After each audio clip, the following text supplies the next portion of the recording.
beautiful farmland, gorgeous woodlands.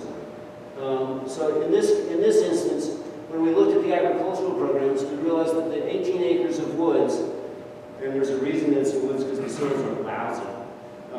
Had we applied for the farmland program for this farm, for the whole 80-ish acres, the poorer quality of the woodland soils would have drawn the application down to a point that we weren't sure that we'd get funding for it. So we applied only on the 50 acres of good ag ground to the agricultural programs, and we bought the woodlands to add to the game lands. So in this instance, we ended up with federal farmland program conservation easement from the farmland, some township funding for the farmland, some county funding from the farmland. We ended up with Highlands Conservation Act for the woods, a foundation for the woods, some township funding for the woods, and a little bit of landowner donation. And that's what made this work. So really, you know, every landowner is a little bit different, every parcel of land is a little different, and the mix of funding tends to be a little different in every single instance.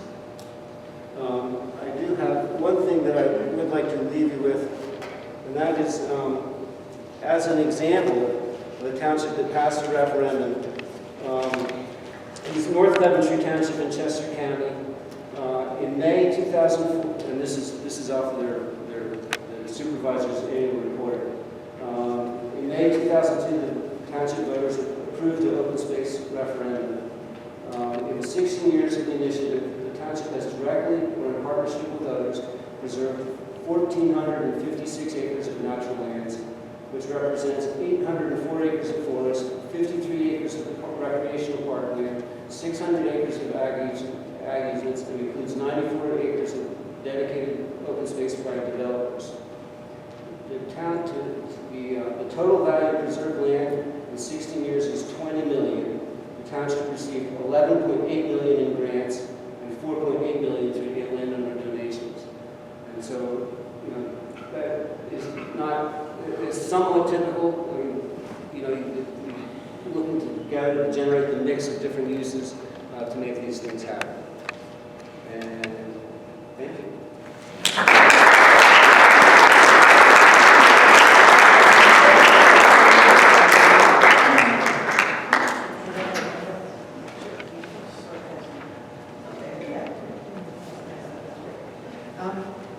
Thank you, Jack. Thank you, Kate.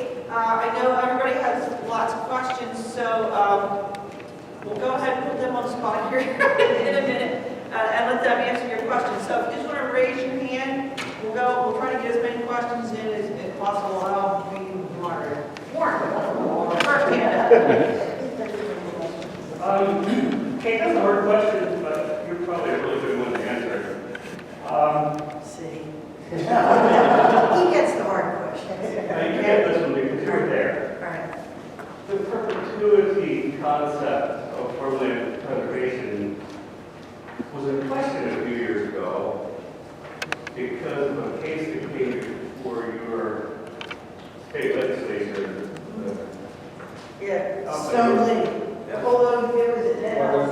Oh, yeah. There were two of them. There was one in Central PA also. Well, I know about the one in northwestern Pennsylvania where they tried to undo an easement to a land swap. What became of that? What happened since then? He passed the law. He passed the law saying you couldn't use eminent domain on permanently preserved land with one exception. Because it's a public interest in that case, there were two school districts who had taken permanently preserved land or said, we're trying to take it. And so the legislature passed the law saying, if you want to take land that's already permanently preserved, you have to go to the ordinance court and prove there's no reasonable alternative. Okay, so that land's safe. I was afraid that land would be, that permanently preserved land would actually be targeted because you could make the argument that it wasn't as expensive as the land that had development rights. I was afraid that the precedent would be set to So was I. reduce people's confidence in preservation. I agree with you. That's why we changed the law. So that's okay. You're safe on that one. Okay. But we didn't even know it was a problem until we had the problem. Yeah, two of them happened at the exact same time. Try to solve that. Right. Yeah, and they both gave up, Lorimer and they both gave up after we changed the law. So, so two things we were talking about. No, it escapes me. One of them was White Marsh Township has had a referendum, and they have a tax.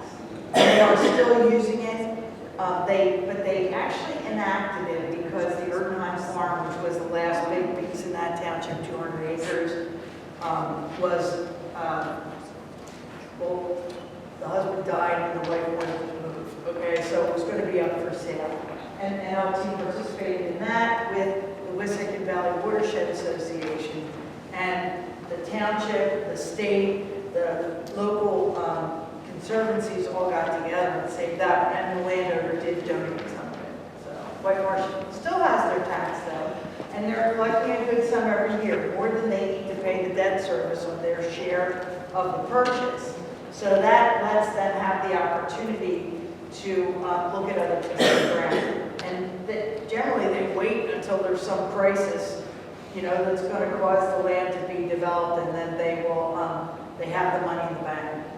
So that's, you know, one example of a Montgomery County community that did pass an open space tax. But as I said, I really think that the fact that the Erdenheim farm was threatened was what really got it done. So that's important. Who else has a question? Another question? Yeah, any other questions? There must be questions after all the conversation we had. Yeah, I do have a question. County ground, is that permanently preserved? Some is and some isn't. As we found out with the land along the Schuylkill River in Lower Province or Upper Province, I always forget the province, Upper Province. That was listed in the county's open space plan as desirable for preservation because it was right next to the river and also next to a county park. But the commissioner sold it. So that was not permanently preserved. There's a question as to whether any township land is permanently preserved because the township can, in some cases, sell it. Not in all cases, but in some cases. I'm particularly interested if Sunrise Mill is permanently preserved by the county. The county apparently owns it. Is that Audubon? I forget. No. No, just, I don't know. If land has been, if land has been used by the public for public purposes, it is much harder for a municipal or a county government to sell. And if the land was donated, there's something called the Donated and Dedicated Property Act. It's a big fight right now going on in, I want to say, Coatesville, over this. They had a big piece of ground that they wanted to sell for redevelopment. And part of it had fell under the either donated part of the Donated Dedicated Property Act or the dedicated part, meaning it had been used as parkland. And the court said, no, you can't. That was, you'd have to go to the ordinance court to get a special permission to do that. Yeah. Sometimes it depends on how it's required. There's some county lands that require planning with water conservation funds, and if there is acquired with only the water conservation. Well, I totally understand it different ways. There's not, Lower Frederick's not that big of a municipality. You're comparing it. Oh, you have a county park? Yeah, you have Greenland. No, No, I mean, I'm not sure if it's exactly within the boundaries. I'm saying one of the areas to preserve within Lower Frederick is Stone Hill. I saw, Right. It's like we don't have a big municipality. This isn't North Coventry. I mean, there isn't 200-acre farms everywhere. And what I'm concerned about is some of the areas we'd like to preserve, I've heard, is the Stone Hill area. Like you said, the Audubon, which is now, you guys have the Audubon, which is great. But I'm concerned with what part of the county owns a lot of Sunrise Mill. Is that permanently preserved? Is that something? Do you want to comment on that, Art? Yeah, I'm not sure. I'd have to go back and check. I feel like, as Jack was talking about, I think some of that land was purchased with either federal or state grant dollars, which would basically encumber the county from selling. If it's Project 70, it has an easement on it. However, that can be changed by legislation. In general, the legislature wants to see a 1-to-1 match or a 2-to-1 match when you take off a Project 70 easement. In general, but the legislature's changed, so who knows? I'll tell you what, no one's quite sure. Right, and I think that's We'll something, find out. what we're talking about, Well, I that don't as a think citizen, that- I get to look at this, but I would like to know if there's permanently preserved around it, I would think that that should also be answered before we. Right. I will find out. The county's purchasing a piece right across from my house right now. They're purchasing with county money and from my neighbors, and I was just wondering what are the possibilities with that. I'm a proponent of what Chuck's doing here. I'm a neighbor of his. I want to see this, but I think that's something that we have to answer because it's one of the larger tracts that is saved or supposedly saved within our township. So let me paraphrase your question. Your question, as I understand it, is if the county purchases a piece of property, is it permanently preserved? Right. Particularly the Sunrise Mill. Well, they've had Sunrise Mill for a while. Is that permanently preserved? And that's what I said. We're talking to people here that I expect to have that answer in the room. And I think the law's unsettled. You can check. I will check. I think it's important. I The think it's reason I think it's important. unsettled is because Coatesville's having this big issue. Well, we're not really sure which fund all that was purchased with. So let Eric and I go back to the county, research. I think it's something with what Chuck is trying to achieve here that should have an answer to it. When the county nursing home was sold, that was the first time the county had sold ground in my memory.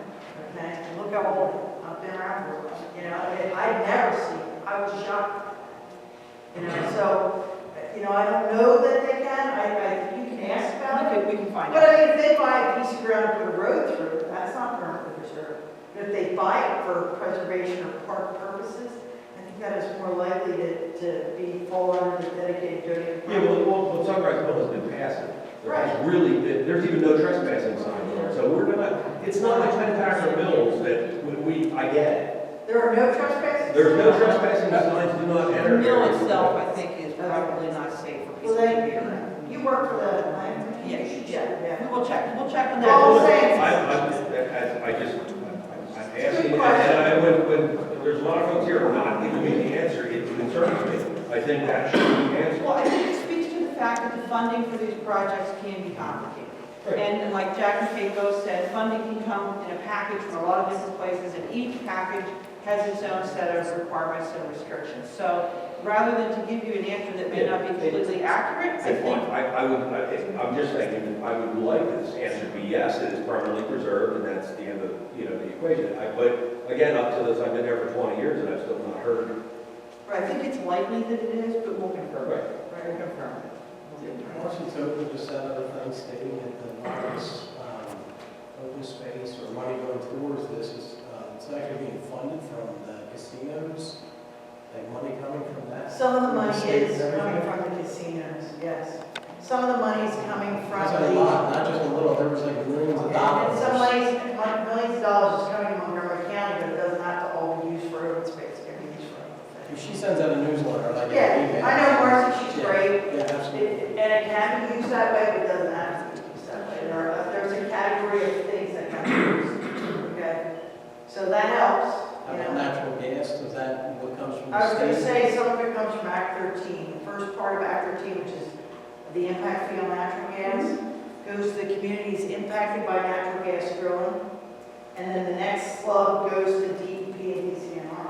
So, I think we get a little bit of that, but it's a real small number. Right. It's not. actually, it's about a million. Yeah, something like that. I'm not sure it's a number. Well, because we don't have any fracking in Montgomery County. So we're not a local impact I county. wasn't sure if that was spread out for all We the still get money, counties right? or.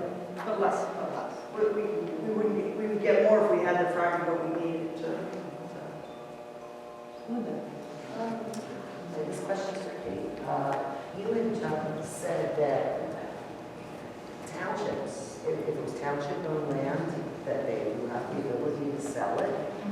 Does that have to be put on the ballot for the residents to decide, or then does it go back to? No, but once again, townships are going to be limited by the Dedicated Donated Property Act and where they got the money. Wait, so it goes If they back got to county the money, there's a county easement on it. If they got DCNR money, there's a DCNR easement on it. Project 70 money, there are easements on it that can sometimes be removed, sometimes not. In my experience, it's almost impossible to remove a farmland preservation easement. Okay. Almost impossible. Because that has to go through the farm board in Montgomery don't like to, you know? And the state also. And the state, And right. especially since the township do. Right, so it all depends on how it was purchased and what easements are on it. Okay. But I was thinking like the other open space, maybe like some of the open space we have for parks and things like that. Right. So, But I mean, The you know, your residents- supervisors are not out there looking to sell the land in those cases. Like I said, I was shocked when well, they tried to when do the it. county sold it. They tried to do it in an adjacent township, I think it was Perkiola Township. And they did put a ballot question, but only just for Perkiola Township residents. And they wholeheartedly said, no, we don't want you selling this money that was purchased via open space, via the PRT tax. And then. I think you can trust your supervisors to listen to you. They're there. Well, I was a township supervisor. It is a hard job, okay? It is a hard job.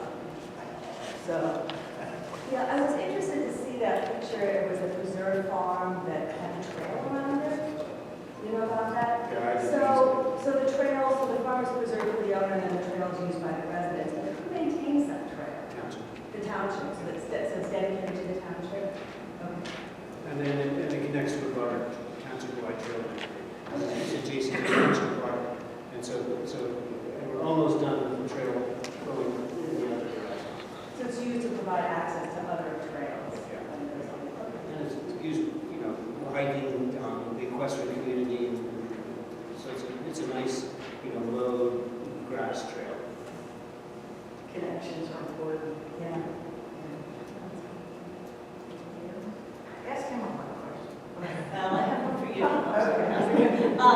The agenda says that you're going to address how preserving open space saves municipal dollars in the long run. That's what I meant to talk about. Okay, good question.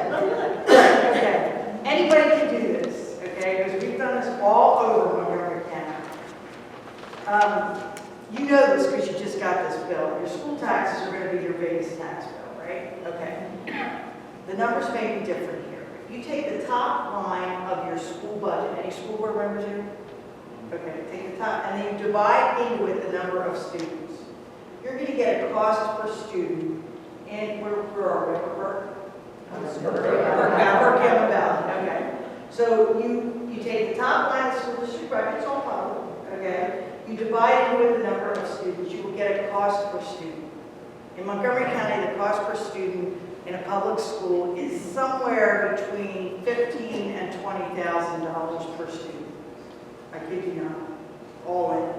Some people will argue over what should be in or not, but the easiest way to do it is top line divided. You get a number, let's just say you get $15,000 per student, okay? If you develop 100 acres with 100 houses, let's keep the math simple here, okay? And each house produces 2.5 children, let's just say 2 children, okay? So each house is producing 2 children at 15,000 a pop. That's 30,000 per year to pay for those kids to go to school, which we all want to do, naturally, okay? But the taxes that they're paying, school taxes, are probably not 30,000 a year.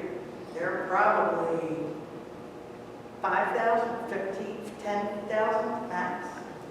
So when you're building new houses, although you do get the tax revenue from them, at least as far as schools are concerned, townships are different depending on whether or not they have local police or not.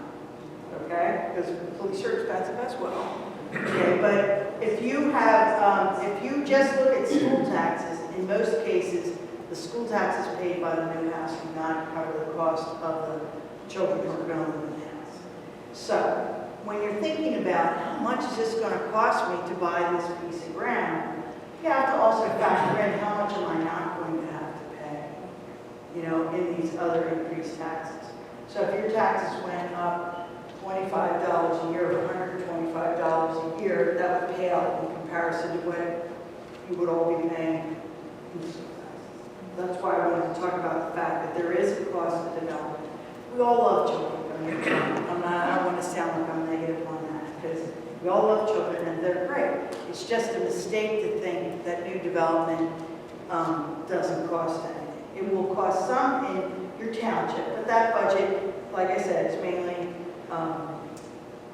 for things you know, that are cheaper. I mean, your township taxes are probably a lot cheaper than your school taxes, am I right? Okay. So that's why I think you have to think of the whole impact and see how it might be worth it to save a piece of ground. Now, that's not an argument for saving every piece of ground. It's an argument for saving the ground that should be saved. Because it's got some other attribute that you want to keep up.